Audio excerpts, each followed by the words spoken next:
Ustedes saben que la anterior ayudantía nosotros tocamos lo que llegarían a ser producción a largo plazo, y donde hicimos este tipo de ejercicio, donde la curva de isocostos intersectaba con la curva de isocuantas, y decíamos que este punto era donde se incurría en el menor costo con la mayor cantidad de producción posible.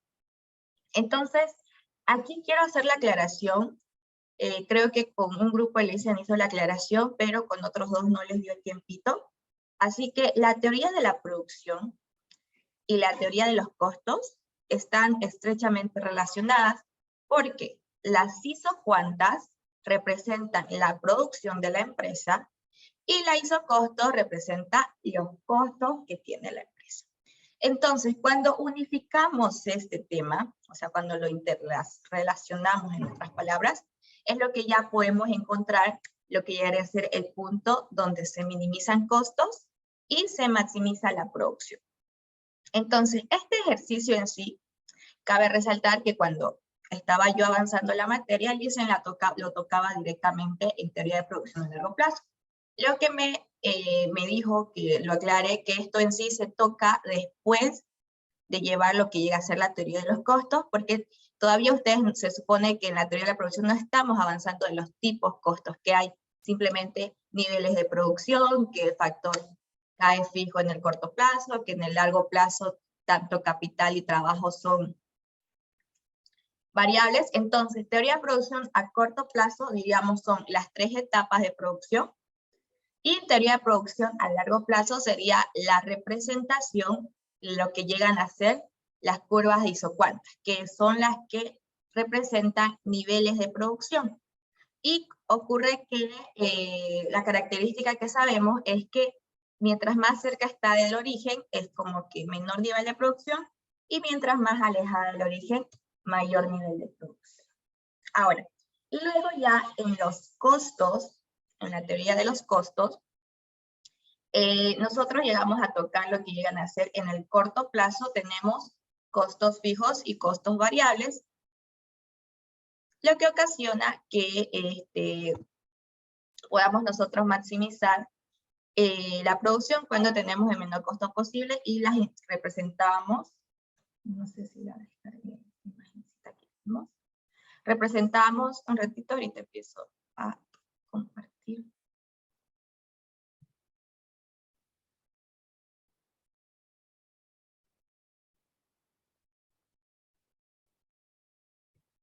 Donde hablamos que la curva de costo marginal tiene esta característica, la curva de costo promedio choca en el punto más mínimo a la curva de costo marginal, y la curva de costo variable medio choca en el punto mínimo de igual manera. Entonces, cuando analizamos teoría de los costos, estamos hablando solamente de costos. Acá representa lo que llega a ser los costos en que incurre la empresa, y aquí el nivel de producción que se produce, o sea, cuánto se produce y a qué costo se puede producir. Ahora, en el caso del largo plazo, cuando hablamos netamente de costos, ya hablamos de que hay varias industrias en la empresa y se representan varias situaciones de estas, donde la empresa decide producir en la planta que mayor le corresponda. Entonces, en el largo plazo, la diferencia de los costos a corto plazo es que en el largo plazo tenemos representación de varias situaciones de estas que representan, por así decirlo, plantas diferentes de producción. Entonces, ¿en cuál planta es la que le conviene producir a la empresa? Es lo que se dice en el largo plazo, pero igual representamos de igual manera solamente costos con el nivel de producción. Y ahora, estos ejercicios que nosotros realizamos en la ayudantía pasada son la relación, son la relación de lo que llega a ser la teoría de los costos a largo plazo y la teoría de la producción a largo plazo. Ya, esa aclaración antes de empezar, para que ustedes lo tengan en cuenta, para que no haya ninguna confusión ya después cuando tengan que avanzar micros. Eso. Me dijo Elise que han hecho muchos ejercicios de costos a corto plazo y que si tienen alguna duda o pregunta lo podemos aclarar aquí antes de empezar a hacer el resumen de todo lo que hemos hecho en el semestre ahorita.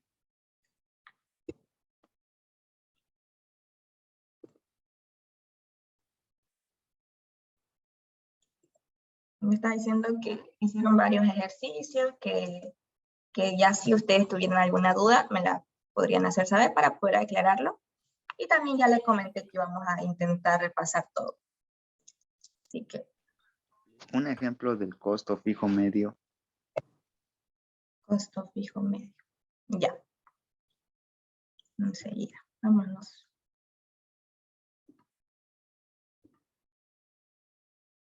Tengo aquí.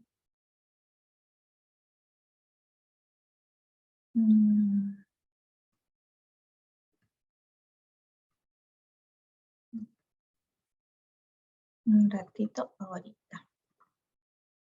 17.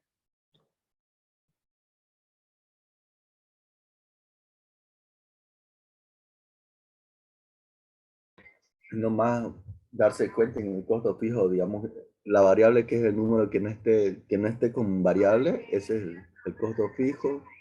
Y cuando te dice costo fijo, dividirlo sobre Q, digamos. La mayoría le peló en eso, hasta yo me confundí, digamos. Porque leí hasta costo fijo, pero no lo vi el que decía costo fijo medio. Ya. Que Sí, nos pues, hizo un control de lectura así de sorpresa. Y dijo, tienen 2 minutos, 3 minutos, y pucha, de la presión, uno pone rapidito lo que dio, digamos. claro, sí, no, les entiendo. Y claro, me comenté igual que les había tomado un control, pero no pensé que fue de sorpresa. Pero bueno, ya. Sí, Aclaremos. dijo que no avisemos a nadie, dijo, ese ratito, digamos, dijo, vamos a dar de una vez, vale. No lo dio ese ratito. Qué feo, chico. No, qué raro, rarísimo. Ya, pero intentemos hallar claramente de estos costos. Sabemos que aquí ya hablando de costo fijo medio, todo lo que tenga que ver con medio o con el término medio o unitario, significa el promedio en otras palabras, según el nivel de producción. Por ejemplo, regularmente a nosotros puede ser que nos den estas tabletas. Nos da producción, factor de capital fijo, factor de producción, factor de trabajo y el nivel de producción que cada uno tiene. Entonces, directamente nos dice, el costo fijo tiene un costo de 10 unidades monetarias y el costo variable igual. ¿Qué es lo que uno hace? Saca costo fijo. Sabemos que capital es 10, entonces lo copiamos directamente 10, pero aquí en sí era 1, ¿no? Perdón. Así que, para no confundirlos. Ya. Suponiendo costo fijo, solamente un insumo, entonces 1 por 10, tenemos el costo fijo respectivo. ¿Ya? De esta forma. Ahora, el costo variable. Costo variable, en otras palabras, es multiplicar el factor de trabajo por el costo que tiene el utilizar esa unidad de trabajo. Entonces, cada unidad de trabajo tiene respectivo 10 unidades monetarias. Entonces, 10 por 0, 0, 10 por 1, 10, 10 por 2, 20, y así sucesivamente, y sacamos los costos fijos y los costos variables. Una vez tenemos estos dos costos, podemos sacar costo total, costo variable unitario o costo promedio, costo fijo unitario o costo fijo medio,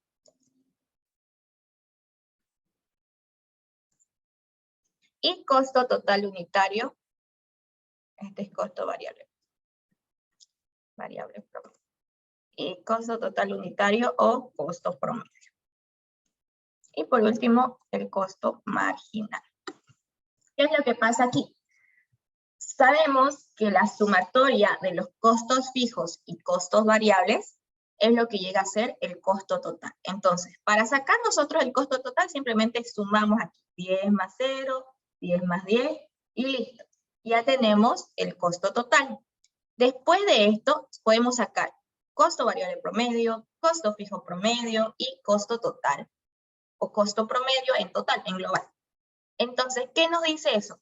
Que nosotros tenemos que saber cuál es el costo en costo variable unitario que tiene el costo variable en promedio en producir cada unidad de producción.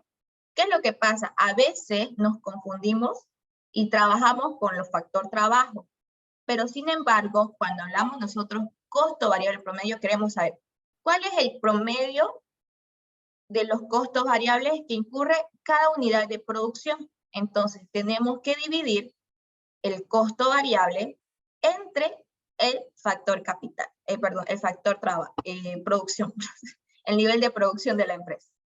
¿Qué hago? Divido costo variable dividido entre 6 y nos da 1,67. Costo variable, cuando decimos costo variable promedio, trabajamos con costo variable y el nivel de producción. Costo fijo promedio, lo mismo. Costo fijo, vamos con el costo fijo y dividimos entre el nivel de producción.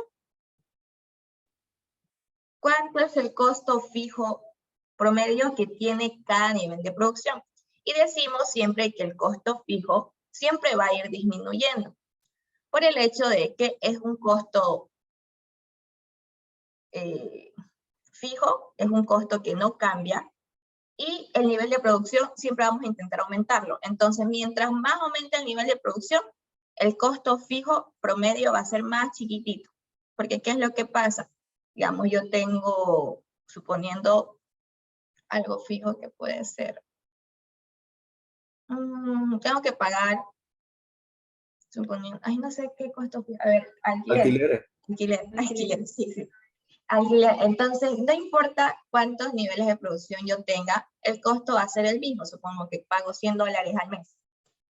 Y si yo aumento la producción, digamos, yo vendo platos de comida, entonces cada plato de comida, si yo aumento el nivel de producción, va a tener un costo fijo más chiquito, tipo, si suelo producir 2, cada uno se lleva un costo fijo de 50-50, y si yo produzco 10, ya cada platito se va a llevar un costo fijo de 10 en general. Entonces, sí o sí, este costo fijo promedio va a ser decreciente.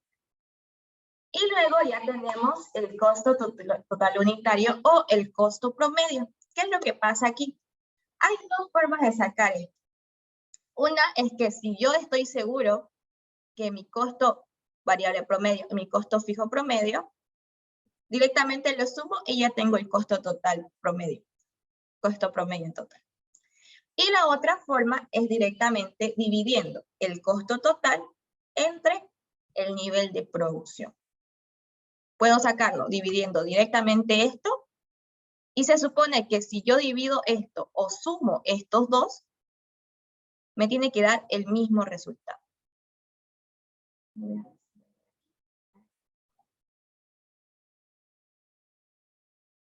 Por ejemplo, tenemos acá 3,33. Que lo realicé sumando, y si yo divido, a ver, 10 dividido entre 6, ay no, era el 20, perdón, aquí.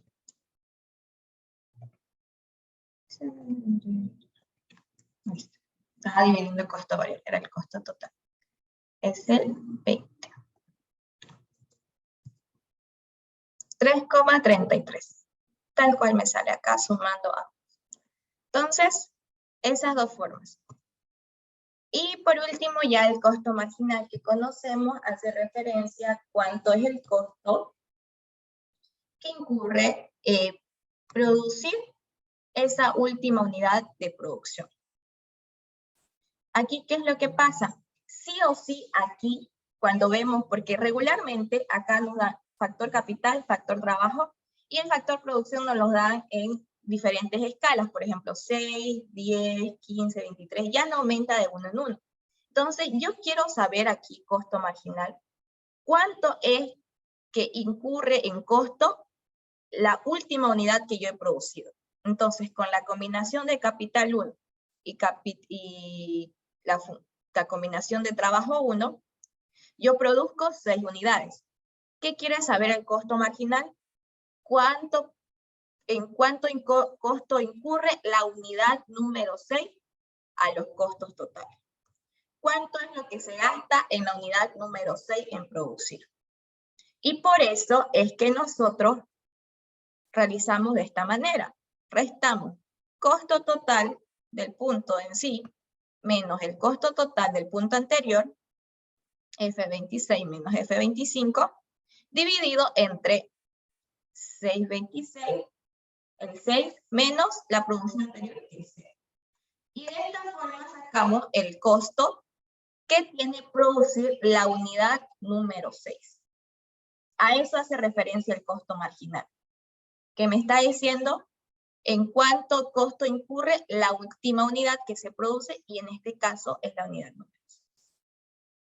Entonces, es como decir que de aquí del costo de los costos fijos y variables podemos sacar igual sus promedios, y lo mismo con el costo total, promedio.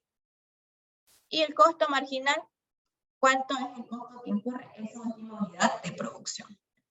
Y se representan regularmente, aunque aquí en la tablita está representando estos datitos. Me choca aquí. Me choca aquí. La curva plomita representa la curva de costo marginal, la curva azul, costo variable promedio, y la curvita naranja, que es el costo total promedio.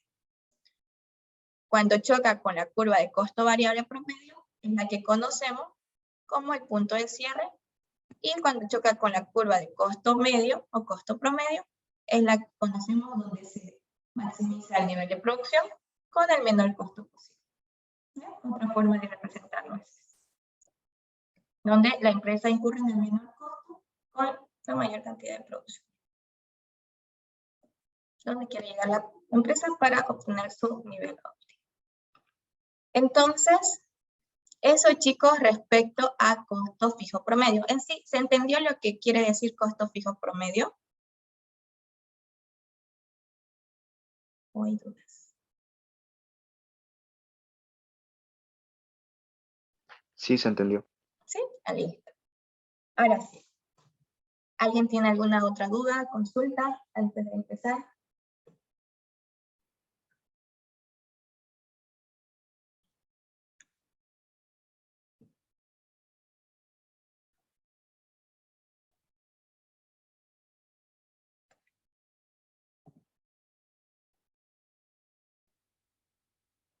Ahora sí vayamos.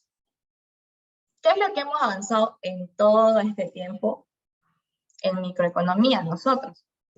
Hemos llevado, vuelto a repasar la introducción a la economía, lo que llega a ser oferta, demanda,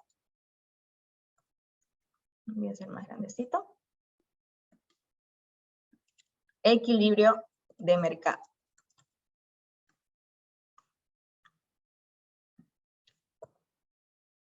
Dentro de oferta y demanda tenemos lo que llega a ser excedentes, escasez y por último, impuestos. Todo está relacionado. Oferta, demanda, cuál es el desplazamiento de la oferta, cuál es el desplazamiento de la demanda, equilibrio de mercado, la igualación de ambas funciones para llegar al punto donde se vende todo lo que se ofrece en el mercado, excedentes, escasez, excedente cuando se aplica lo que llega a ser un precio, no sé si es mínimo o máximo, a ver. Excedente, escasez, precio mínimo es excedente y precio máximo es escasez. Aquí lo voy a poner. Un precio mínimo que incurre, que coloca el gobierno, y la escasez cuando se coloca un precio máximo. Lo vamos a repasar ahorita. Impuestos. Regularmente, sí o sí, practiquen el impuesto al consumo específico. Cómo realizamos este tipo de ejercicios. Y después de esto, llegamos a otro temita, que llega a ser elasticidad. Donde en elasticidades tenemos, en elasticidad de la demanda, lo que llega a ser elasticidad, precio de la demanda, elasticidad, arco de la demanda, elasticidad, ingreso de la demanda, elasticidad, cruzada de la demanda. Y después tenemos la elasticidad de la oferta.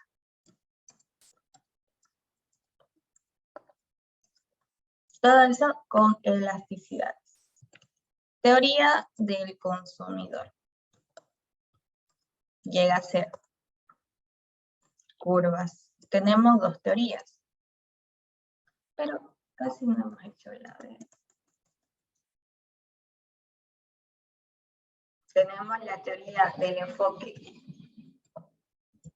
cardinal y tenemos la teoría del enfoque ordinal. En la teoría del enfoque cardinal representamos lo más importante, que llega a ser utilidad total y utilidad marginal. Y en el enfoque ordinal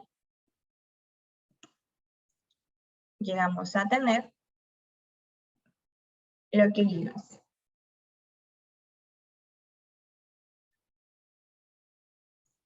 curvas de indiferencia, recta presupuestaria, el equilibrio del consumidor,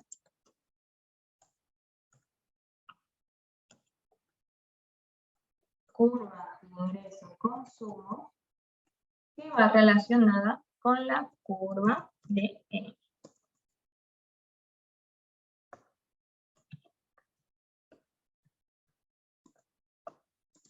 Eso.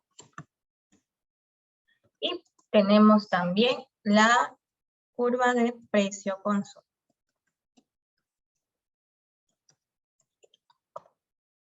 Enfoque ordinal sería lo básico. Creo que lo demás, algunos temitas expusieron, efecto de sustitución, efecto renta, pero como no han hecho ejercicios directamente, no creo que se los pregunte, porque directamente esto es lo general. Vámonos a teoría de la producción. Tenemos la teoría de producción a corto plazo, donde tenemos que reconocer las tres etapas de producción. Por último, la teoría de producción a largo plazo, donde se representa con isopuertas. Y por último, la teoría de los costos, que es lo que acabamos de tocar en un momento. Y llegamos a tener costos a corto plazo y costos a largo plazo. ¿Ya? Aquí tenemos costos fijos, costos variables, costos medios. Pero nos vamos a enfocar aquí. Insumo K, insumo M.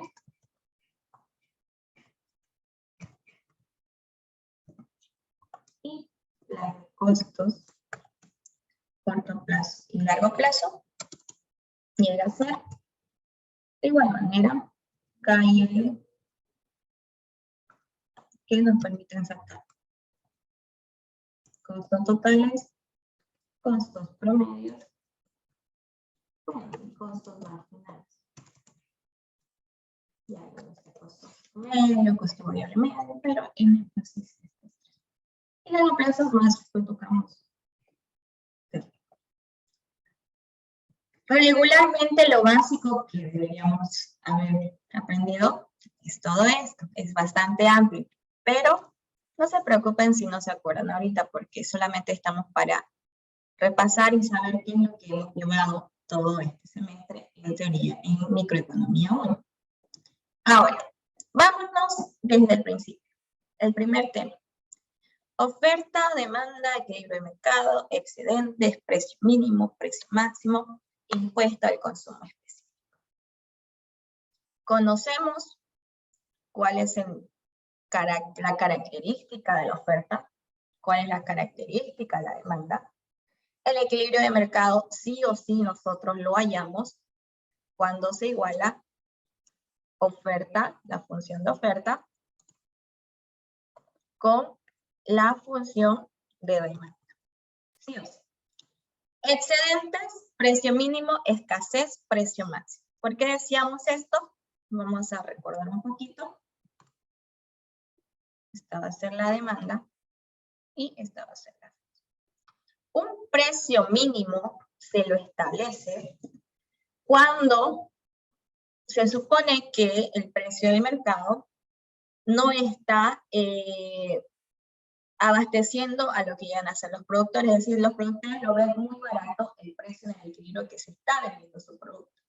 ¿Qué es lo que hace el gobierno? Establece un precio mínimo que siempre va encima del equilibrio. Y cuando el gobierno establece este precio mínimo, y si nosotros directamente nos confundimos un poquito, directamente subrayemos el punto donde choca la recta de precio mínimo. Fíjense acá, en la oferta choca aquí, y en la demanda choca aquí. ¿Qué quiere decir? Que la cantidad demandada va a ser menor, esta es la cantidad demandada, que a la cantidad ofertada, que es esta de acá.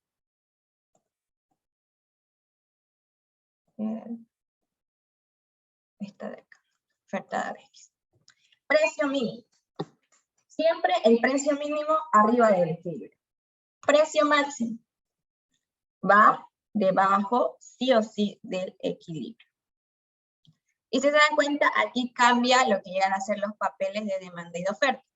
Las personas quieren obtener mayor cantidad de producto y los productores quieren ofrecer menos cantidad de producto. Entonces, sí recuerden esto: mínimo arriba del equilibrio, máximo debajo del equilibrio. Si en caso llegaría a aparecer este tipo de ejercicios. Entonces, ¿por qué se establece un precio máximo? Porque regularmente los trabajadores o los consumidores lo ven el producto muy caro, y lo que ocasiona es que el gobierno aplica lo que ya se establece una ley y se van a bajar los precios a este punto. Pero ¿qué es lo que pasa? Los productores a ese precio no quieren ofrecer lo que nos dicen y ocasiona lo que llega a ser el exceso de demanda y la escasez de oferta. En general, escasez.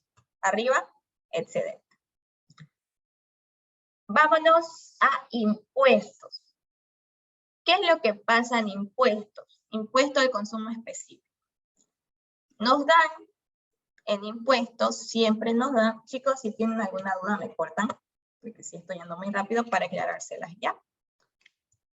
En impuestos, sí o sí, el ejercicio nos va a dar una función de demanda, una función de oferta, y nos va a dar un valor de impuesto, que regularmente lo representamos como una T. Entonces, 10 unidades monetarias, sal, consumo específico, chan, chan, chan, chan. ¿Qué es lo primero que hacemos en impuesto? Decíamos, igualamos la función de demanda con la función de oferta. sí o sí, para empezar a hacer un ejercicio de impuestos. Entonces, primer paso, creo que se los pasé en varias imágenes. Primer paso, sí o sí, función de demanda y función de oferta. Una vez tengamos esto, vamos a tener valores. Un precio de equilibrio inicial y una cantidad de equilibrio inicial. Con esto trabajamos con lo que llegaría a ser la fórmula de impuesto. La fórmula de impuesto, decíamos, es precio 1 menos precio 2, ¿cierto? Una vez tengamos esta fórmula de impuesto, tenemos que despejar el precio 2. Y tendríamos precio 1 menos T. Y aquí en T reemplazamos el valor del impuesto. Ahorita lo vamos a hacer con una gráfica para representarlo mejor y lo podamos comprender. Precio 1 menos T. Una vez tenemos esto, precio 1 menos T, esta fórmula de impuesto que sacamos, la reemplazamos en nuestra función de oferta, ocasionando que tengamos una nueva función de oferta. Y por último, para graficar lo que llega a ser el equilibrio, igualamos la función de oferta, la nueva función de oferta que sacamos, y la función de demanda antigua que teníamos. Y de esta forma sabemos lo que llega a ser cuánto va a ser el precio con impuesto y las cantidades de equilibrio con impuesto.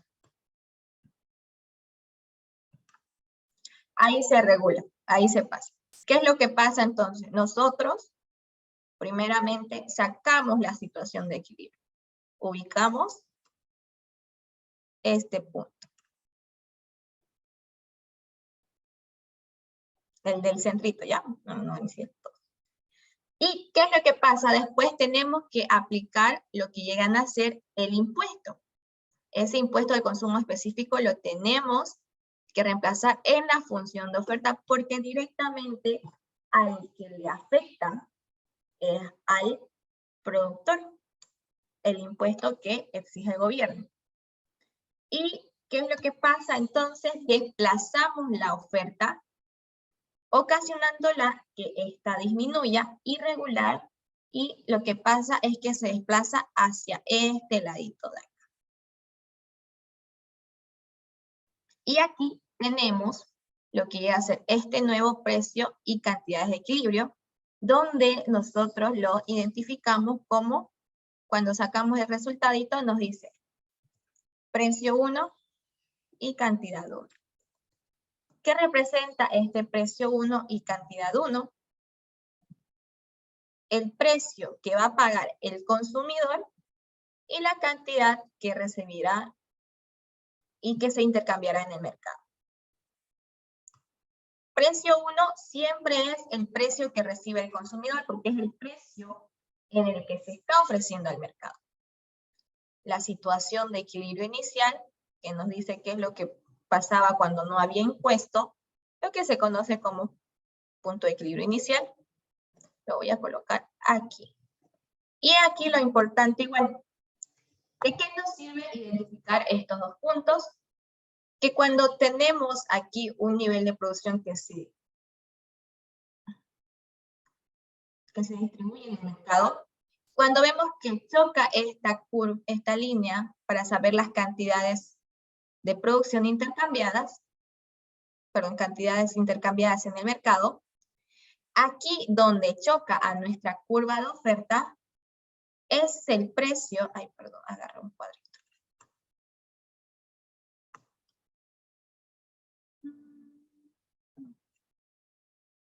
Es el precio que realmente reciben los productores por esa cantidad de productos.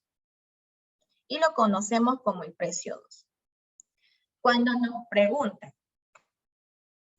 ¿qué ¿quién es el que paga mayormente el impuesto? Queremos sacar este puntito de acá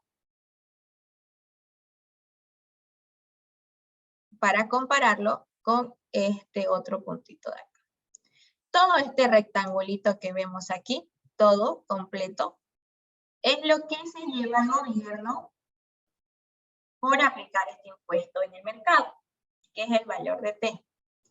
Entonces, la recaudación fiscal, como le decimos nosotros, recaudación fiscal, lo que se lleva al gobierno, es la multiplicación del valor del impuesto